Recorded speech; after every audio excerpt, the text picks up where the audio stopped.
नमस्कार दोस्तों, एसआरएच कहानियां में आप सभी का स्वागत है। आज हम आप सभी के लिए कामदा एकादशी व्रत कथा का पाठ करेंगे। धर्मराज युधिष्ठिर कहने लगे कि हे भगवान, मैं आपको कोटि कोटि नमस्कार करता हूँ। अब आप कृपा करके चैत्र शुक्ल एकादशी का महात्म कहिए। श्री कृष्ण कहने लगे कि हे धर्मराज, यही प्रश्न एक समय राजा दिलीप ने गुरु वशिष्ठ जी से किया था और जो समाधान उन्होंने किया वो सब मैं तुमसे कहता हूँ। प्राचीन काल में भोगीपुर नामक एक नगर था। वहां पर अनेक ऐश्वर्यों से युक्त पुंडरीक नाम का एक राजा राज्य करता था। भोगीपुर नगर में अनेक अप्सरा, किन्नर तथा गंधर्व वास करते थे। उनमें से एक जगह ललिता और ललित नाम के दो स्त्री पुरुष अत्यंत वैभवशाली घर में निवास करते थे। उन दोनों में अत्यंत स्नेह था, यहाँ तक कि अलग अलग हो जाने पर दोनों व्याकुल हो जाते थे। एक समय पुंडरीक की सभा में अन्य गंधर्वों सहित ललित भी गान कर रहा था। गाते गाते उसको अपनी प्रिय ललिता का ध्यान आ गया और उसका स्वर भंग होने के कारण गाने का स्वरूप बिगड़ गया। ललित के मन को भाव जानकर कारकोट नामक नाग ने पदभंग होने का कारण राजा से कह दिया। तब पुंडरीक ने क्रोधपूर्वक कहा कि तू मेरे सामने गाता हुआ अपनी स्त्री का स्मरण कर रहा है, अतः तू कच्चा मांस और मनुष्यों को खाने वाला राक्षस बनकर अपने किए कर्म का फल भोग। पुंडरीक के श्राप से ललित उसी क्षण महाकाय विशाल राक्षस हो गया।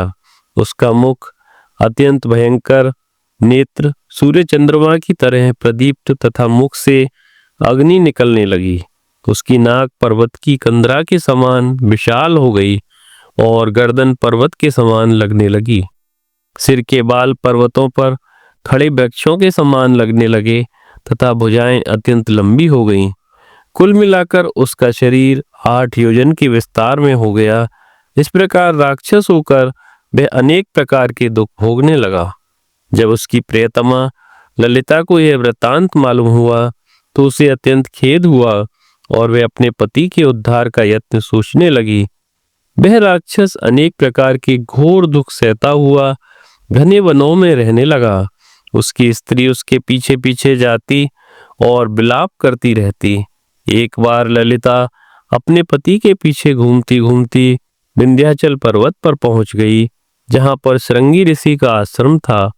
ललिता शीघ्र ही श्रृंगी ऋषि के आश्रम में गई और वहां जाकर विनीत भाव से प्रार्थना करने लगी। उसे देखकर श्रृंगी ऋषि बोले कि हे सुवगे, तुम कौन हो और यहाँ किस लिए आई हो? ललिता बोली कि हे मुने, मेरा नाम ललिता है। मेरा पति राजा पुंडरीक के श्राप से विशालकाय राक्षस हो गया है। इसका मुझको महान दुख है। उसके उद्धार का कोई उपाय बतलाइए। श्रृंगी ऋषि बोले, हे गंधर्व कन्या, अब चैत्र शुक्ल एकादशी आने वाली है, जिसका नाम कामदा एकादशी है। इसका व्रत करने से मनुष्य के सब कार्य सिद्ध होते हैं।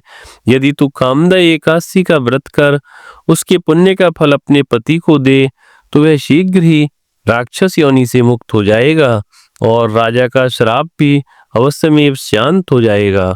मुनि के ऐसे वचन सुनकर ललिता ने चैत्र शुक्ल एकादशी आने पर उसका व्रत किया और दासी को ब्राह्मणों के सामने अपने व्रत का फल अपने पति को देती हुई भगवान से इस प्रकार प्रार्थना करने लगी, हे प्रभु, मैंने जो यह व्रत किया है इसका फल मेरे पतिदेव को प्राप्त हो जाए, जिससे वे राक्षस योनि से मुक्त हो जाएं। जया एकादशी का हो जाए। एकादशी का फल देते ही उसका पति राक्षस योनि से मुक्त होकर अपने पुराने स्वरूप को प्राप्त हुआ। फिर अनेक सुंदर वस्त्राभूषणों से युक्त होकर ललिता के साथ विहार करने लगा। उसके पश्चात वे दोनों विमान में बैठकर स्वर्गलोक को चले गए। वशिष्ठ मुनि कहने लगे कि हे राजन, इस व्रत को विधि पूर्वक करने से समस्त पाप नाश हो जाते हैं तथा राक्षस आदि की भी योनि छूट जाती है। संसार में इसके बराबर कोई और दूसरा व्रत नहीं है। इसकी कथा पढ़ने या सुनने से वाजपेय यज्ञ का फल प्राप्त होता है। बोलो विष्णु भगवान की जय।